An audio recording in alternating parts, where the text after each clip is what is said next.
Olá, a celebração da vida de um poeta.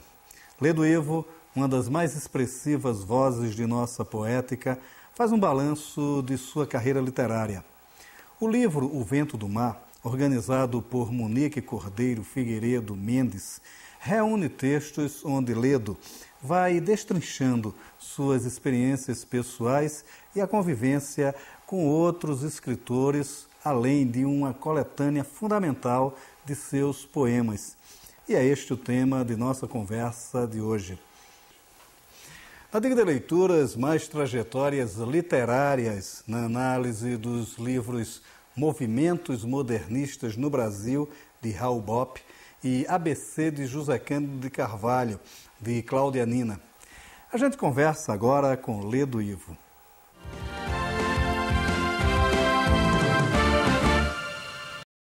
Ledo, O Vento do Mar é um livro que é quase um livro de memórias, mas antes de ser um livro de memórias, é um livro de lembranças, de uma convivência, de um tempo muito interessante, onde havia verdadeiramente uma convivência entre escritores, né? Quer dizer, como é que foi a elaboração desse livro? Como é? É um livro do sobrevivente, né? De alguém que vai fazer agora 88 anos, né? E que sobreviveu à época literária que, na minha opinião, foi a mais bela, a mais criativa, né? Que já houve no Brasil, que é uma época literária que começou em 1930, com Raquel de Queiroz, com Graciliano, com Jorge de Lima, Jorge Amado, etc., né, Zé Lins, né, e se prolongou, né, até vamos dizer, talvez até a década de 60, etc., né? Quer dizer, era o Brasil literário, o Brasil como uma república das letras. E um Brasil muito diferente do Brasil de hoje, porque, por exemplo, como no meu caso pessoal, esse Brasil era composto de muitos escritores e poetas que vinham de suas províncias para fazer o que naquele tempo se chamava de fazer a carreira literária, né? De modo que era uma carreira feita lentamente, com etapas, né? Os poetas e prosadores saíam do anonimato e se revelavam e às vezes se consagravam através de artigos de críticos dotados de grande autoridade literária, como Álvaro Lins, Alceu Moroso Lima, o Antônio Cândido, Wilson Martins, Sérgio Millier, né? De modo que naquele tempo, hoje, por exemplo, os escritores são consagrados pelos repórteres do Segundo Caderno, né? Pelos resenhistas literários, condução. Mas naquele tempo, para que um jovem escritor ingressasse no cenário literário, ele precisava ter o selo de um crítico dotado de autoridade. E talvez desses críticos dotados de autoridade, o que mais possuía esse emblema era o Álvaro Lins.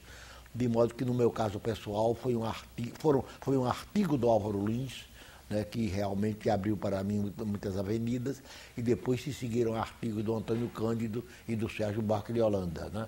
De modo que estava aberto esse caminho que me levou até agora. E quanto ao caso particular deste livro, do Vento do Mar, quer dizer, é um livro que, em primeiro lugar, que reflete a minha fidelidade à minha terra natal, a Maceió, que, segundo alguns críticos, eu transformei numa cidade mítica, né? Uma cidade inexistente, uma cidade literária, né? E também o meu sentimento de berço, de origem, de procedência, do sangue memorial, né? Que vibra muito em mim, etc., né? De modo que... E é o livro do meu convívio literário, né? Porque, como um jovem escritor tinha uma certa notoriedade, muitas portas se abriam para ele. De modo que eu tive a fortuna de, aos 20 anos, conviver com escritores como Graciliano Ramos, com quem eu almoçava todos os sábados e domingos, e ele era uma pessoa muito reservada, muito fechada. Ainda hoje, quer dizer, esse mistério está explicado, porque quando eu tinha 14 anos, eu me considerava o maior crítico literário de Alagoas. E então, eu escrevi um artigo sobre vidas secas, né? E me esqueci, etc. Né? De modo que quando eu cheguei ao Rio, que foi visitar Graciliano Ramos, porque a mulher dele, Heloísa Ramos, era muito amiga de minha mãe, né? Ele, ao me receber, ele abriu uma gaveta e disse: quando eu saí da cadeia e publiquei Vidas Secas, só uma pessoa em Maceió se ocupou deste livro, um menino de 14 anos, né? De modo que eu senti que com essa frase eu entrava no coração do velho Graciliano Ramos, né? Era um coração duro, né? Era um coração muito duro, etc. Né? De modo que foi uma das grandes, realmente, revelações da minha vida e talvez até ele tenha influído em mim, na minha maneira de escrever, uma maneira em que eu, né, quer dizer, voltado para problemas estilísticos e gramaticais, etc. Né? Essas coisas todas. E também outras lições, a lição da fidelidade literária, né? Porque também era um Brasil muito pobre naquele tempo. Mas quer dizer que quem tinha carro naquela época era o Carlos Drummond de Andrade, que tinha o Chapa Branca, ele era o chefe de gabinete do ministro, e na verdade ele até era um ministro. Porque ele é quem nomeou toda essa turma da esquerda, que havia naquela época como inspetor de ensino, técnico. O próprio Graciliano foi nomeado por ele. Graciliano foi nomeado, essas coisas, né? De modo que um Brasil diferente, que todos eram pobres, né? Quase todos viviam de bonde, moravam em casa alugada, a colaboração no jornal tinha muita importância naquele tempo. O Rio de Janeiro era cheio de jornais com suplementos literários, de modo que para mim, vindo da província, não foi difícil. Eu me mantinha com artigos de jornal, 2 ou 3 ou 4, né? Cada um 100 cruzeiros, 100 reais, que eu não sabia naquela época, e dava para fazer, enquanto eu estudava direito, etc. Depois eu ingressei no jornalismo. Né? Mas o escritor brasileiro era pobre, devotado à literatura, acreditava na literatura, né? De modo que era o Brasil, era uma verdadeira república das letras. Né?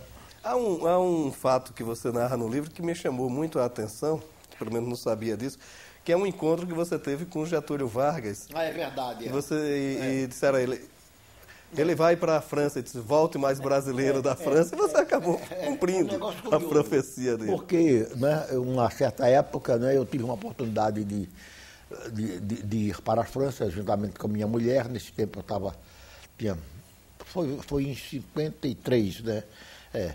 E então, naquele tempo era possível você levar para certas viagens culturais, etc., o seu ordenado, o seu coisa. De modo que eu era redator do IPASE, então levei isso. Minha mulher também era funcionária da prefeitura, então como estive em Paris durante 2 anos, foi uma ocasião em que eu me aprimorei muito no francês. Quer dizer, o plano inicial era o Cassiano Ricardo me levar, mas era o Brasil do PTB naquela época, ele não conseguiu, de modo que eu fui às minhas custas, voltei às minhas custas, mas tinha no escritório comercial onde ele era diretor, eu tinha uma ajuda, etc. Mas eu levava em Paris uma vida de estudante. Mas aconteceu que antes de partir, houve, parece que o 50º do José Olímpio, uma festa lá na livraria.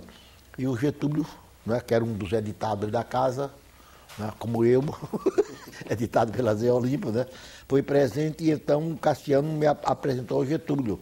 E para a surpresa de todo mundo que estava ali presente, né, o Getúlio começou a conversar comigo, deve ter conversado uns 5 minutos, perguntou de onde eu era, perguntou o que eu era, eu disse que era poeta, mas ele disse que realmente não conhecia a minha poesia. Perguntou como era a minha poesia e disse que me conhecia só do Correio da Manhã como cronista dominical, que nesse tempo ele era... E então perguntou como era a minha poesia, né, e perguntou se era uma poesia assemelhada à dos gaúchos como Augusto Meyer e o Vargas Neto, né, uma poesia regional. Eu disse que não, mas de qualquer maneira... Quando eu me despedi, né, que havia muito puxa-saco em torno, querendo conversar também, ele então disse, seja feliz assim em Paris e volte mais brasileiro. É um negócio impressionante. E eu tenho a impressão que eu voltei mais brasileiro. Voltei até alagoano e marcelense, né? Porque naquele tempo a minha poesia era muito preocupada, muito cosmopolita, muito universalista, etc., né? De modo que pode ser até uma remota influência, né? Ninguém sabe, né? Mas, de qualquer maneira, hoje eu me considero um dos escritores brasileiros mais brasileiros. Pois é, essa transição fica muito clara no livro, né? Na convivência com essas pessoas. Essa convivência dos críticos, quer dizer, os críticos na época tinham uma outra formação, uma outra feição. Era o que hoje, depois do advento do neocriticismo, da crítica de universidade, porque houve um deslocamento da crítica de rodapé de jornal para a crítica de universidade. Na verdade, de modo que os críticos de jornais foram desaparecendo, né? Hoje, o último a desaparecer foi o Wilson Martins. Né? Hoje não há mais o crítico de jornal para consagrar um escritor. Ele tem que procurar outros caminhos.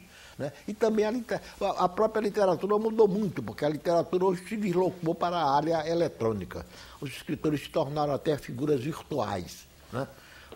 O poeta, hoje não existe mais. O livro é quase um livro de poesia, é um suporte, com 1000 exemplares, num país de 200 milhões de habitantes. De modo que a notoriedade de um poeta se faz pela televisão, pela internet, no exterior, pelos festivais de poesia, pelos blogs, né?